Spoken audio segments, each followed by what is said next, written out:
Sempre no quarto domingo da Páscoa, somos convidados a refletir sobre a figura do bom pastor. Figura que aparece no capítulo 10º do Evangelho de São João. Sempre a cada ano lemos um trecho desse capítulo. Para entendermos o trecho que nos é proposto hoje, é preciso que nós coloquemos dentro do nosso imaginário pessoal como era a relação entre pastor e ovelhas no tempo de Jesus. Primeiro, entendamos como elas eram acolhidas para passar a noite nas aldeias. Naquele tempo não havia um aprisco, um curral de ovelhas para cada pastor, para cada rebanho. Cada aldeia tinha um curral comum, um aprisco comum. Ele era geralmente cercado com um muro de pedras, com uma única porta, a fim de dificultar o acesso de ladrões e também de animais selvagens que buscavam alimento fácil à noite. Nessa única porta ficava alguém guardando durante a noite. O pastor chegava com o rebanho, o colocava no aprisco e ia para a sua casa descansar. De manhã, ele precisava voltar ao aprisco comum da aldeia e chamar o seu rebanho. A intimidade, a unidade com o pastor era tão profunda e intensa que as ovelhas reconheciam os gestos, o cheiro e a voz do seu pastor. A ponto de que, quando o pastor chegava na porta do aprisco, dava o sinal de comando, as ovelhas que o conheciam e sabiam da sua pertença a ele, somente elas se levantavam e o seguiam. As outras ficavam lá no aprisco. Não iam atrás de quem elas não conheciam. A voz do pastor para elas, que para nós é o próprio Cristo, representa a voz do amor, a voz da segurança, a voz da esperança, a voz da certeza de proteção e para nós seres humanos também de salvação.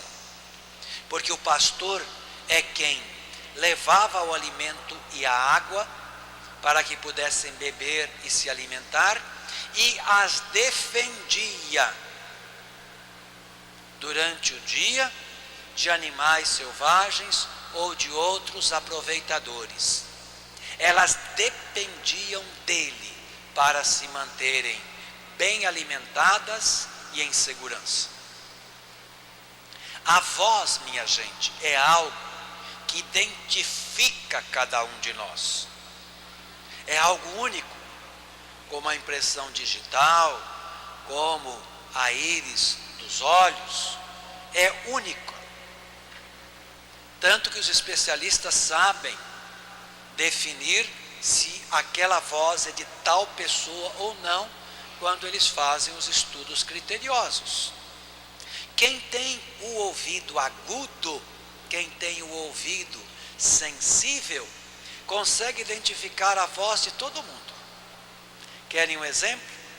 No meu tempo de faculdade na teologia, nós tínhamos um seminarista que havia ficado cego com 3 anos de idade. Quando nós chegávamos na sala de aula, a gente dizia assim: bom dia, Valdir.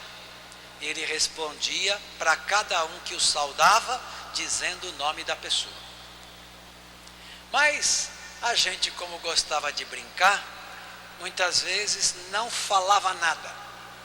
Nós só chegávamos e tocávamos na mão dele, e aí ele apertava a mão e tentava, tateando, ver se nos identificava.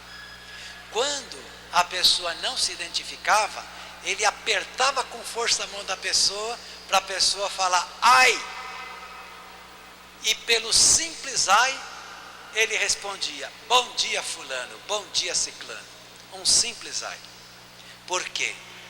Ele havia desenvolvido profundamente a audição por causa da privação da visão, mas ele conseguia definir cada um de nós por uma única palavra, por um simples ai.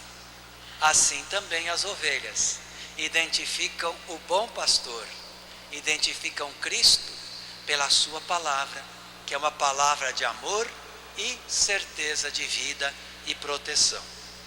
Agora, para que nós tenhamos essa sensibilidade e reconheçamos atentamente a voz do nosso bom e único pastor, que é Jesus, há uma condição. E essa condição aparece no texto também. É necessária íntima, profunda, intensa comunhão com Ele. E isso é marcado pelo verbo que nos é oferecido. O verbo é traduzido no texto como conhecer. As minhas ovelhas ouvirão a minha voz. Eu conheço as minhas ovelhas. E o texto diz: e elas conhecem também a mim. O verbo grego gnosko significa conhecer, compreender, entender, mas aqui no texto não tem esse significado apenas, não. Aqui o significado é muito mais profundo, e vocês vão entender esse significado, porque eu vou lembrá-los agora de um outro texto, aonde o verbo é usado no mesmo sentido. E esse texto é do capítulo 1 de São Lucas, quando da anunciação do anjo a Maria. Estão lembrados? O anjo diz a Maria: eis que conceberás e darás à luz um filho, a quem porás o nome de Jesus. Maria responde: como pode acontecer isso, se eu não conheço homem algum? Não é esse o texto? Se eu não conheço. Todo mundo entendeu o que significa, não entendeu? Significa: se eu não tenho relação íntima, se eu não tenho comunhão carnal com um homem, não posso ficar grávida. Esse verbo é usado várias vezes para mostrar essa comunhão íntima e profunda entre esposo e esposa. E eu lembro a vocês uma coisa que muitas vezes as pessoas acabam esquecendo: não há relação de conhecimento mais profunda e íntima do que a relação entre esposo e esposa. Quem é casado sabe disso. A relação entre mãe e filho, entre pai e filho, é profunda, mas não no mesmo nível. Porque a mãe e o pai nunca conhecem plenamente os seus filhos. Mas esposo e esposa, verdadeiramente unidos, conhecem intimamente o corpo, a mente e a alma.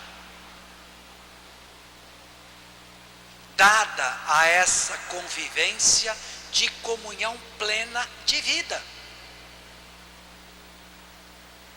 Por isso, a Sagrada Escritura diz que homem e mulher, marido e esposa, se transformam numa só carne, num só ser que respira. É exatamente nesse sentido que Jesus convida cada um de nós a conhecê-lo e que ele nos conhece. Assim como esposo e esposa se conhecem de uma maneira ímpar, singular, profunda e intensa, assim Deus conhece muito mais a cada um de nós. E assim é que precisamos também conhecer o Senhor. Só assim reconheceremos a sua voz, atenderemos a sua palavra e o seguiremos com fidelidade.